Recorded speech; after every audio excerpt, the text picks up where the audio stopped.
నువ్వు అట్లా ఏడవక అంగి దాపెట్టుకొని ఎందుకు ఏడుస్తున్నావు? అంగిది ఏడవద్దు. పెద్దల పిల్ల ఏడుస్తారు నా గాడిదిగా.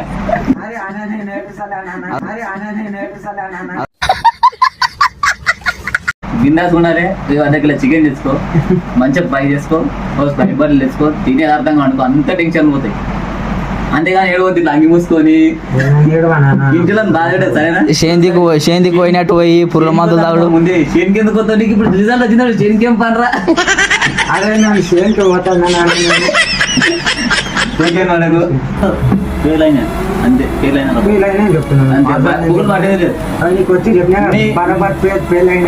అంతే. మన అలా ఎప్పుడు కానీ అంగి మూసుకొని ఎందుకు ఎడుతున్నావా? అగో అక్కడ ఇంకా మళ్ళీ ఎందుకు రా ఏడుస్తాడు?